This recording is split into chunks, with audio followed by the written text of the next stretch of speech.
Okay, so with regard to the type of books that I usually read before going to bed, I think besides Facebook, which is what a lot of people read before they sleep and the moment they wake up, right? So I would recommend that people actually choose a book that's maybe to do with personal finance, for example. These books you read a couple of pages and then after that you feel, okay, it's enough, it's time for bed. So this one is a book that I picked up recently. It's about unit trusts. For someone like me who is kind of turned off by charts or like too many numbers, okay, but this one puts it very simply, helps me to understand what unit trust is about, how I should invest. I'm not done reading this yet, but I'm actually enjoying the whole process a lot.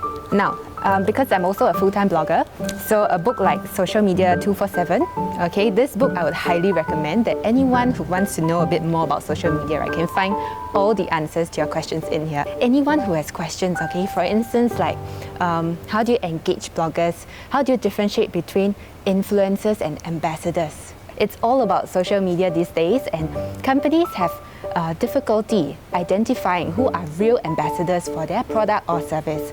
So this book will give you some ideas on how to actually find these people, work with them, and have them promote your brand and service very effectively. I also like books which are very inspiring. Okay, for instance, this one is written by celebrity Chu Chomeng. His book, Stages of Life, it's one that really helps share what he went through as an actor, you know, how he became famous almost overnight, and also what happened to him later on when he got muscular dystrophy, and how he managed to overcome the odds, and also how he is now inspiring people with his story, even though it was so difficult back then for him, you know, to be seen as being kind of weak, kind of depressed as well. So this really shares tips and his advice on how we can overcome those challenges in our lives. So I really like inspirational books like this one. Well, I think for this book, it's interesting in many aspects. For instance, you may not have muscular dystrophy, okay?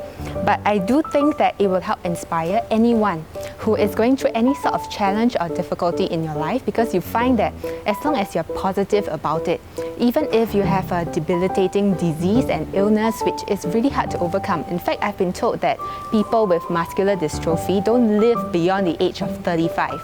And that's quite a sobering thought.